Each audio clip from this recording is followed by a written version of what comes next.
Welcome to audiotuts.com. My name is Mo Volans, and in this screencast, we're going to be taking a look at how we move our files from one DAW to another. Now, this may be for remixing purposes, or it might just be the case that you like mixing in different applications. But whatever the reason, there's certainly ways you can go about doing this to make sure that you get the best audio quality and that the result is exactly the same once you've moved programs. So you're looking at a project in Logic Pro 9. It's a simple disco house project, and I'm going to be moving it into Cubase 5.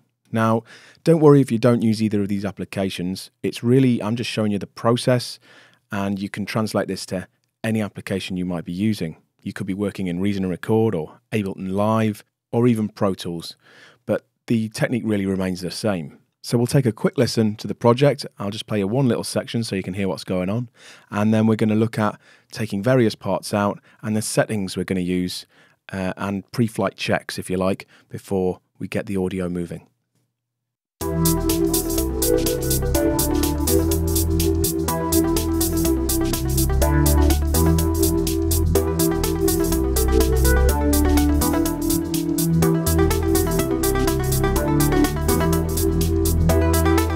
Baby, baby, you got it, baby, baby.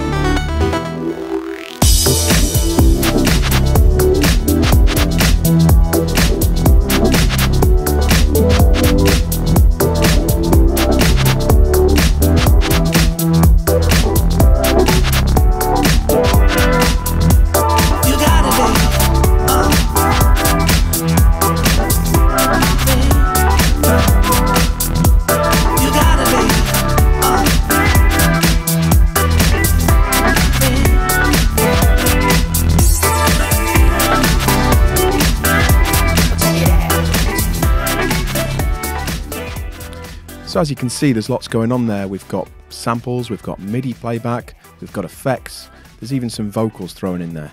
So lots to be working with and lots of different types of audio to concentrate on. So let's take a look at how we actually export the audio. And before we get into that, we're going to take a bit of a pre-flight check and make sure that all the audio is playing back in the correct way so that we get a really good quality result on the other side. So if you look at my project at the minute, I've got the drums soloed. And I've coloured everything so that it's quite clear what's what. I tend to colour my drums in red and instruments and samples in yellow, bass in blue, vocals in pink, etc, etc. So when you get to this point, it's quite clear and it makes the workflow a little quicker. So I'm going to play back the drums.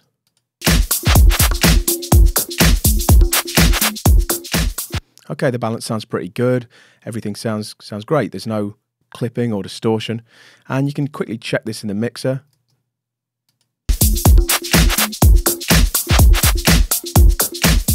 And we can ensure there's no clipping happening in each channel.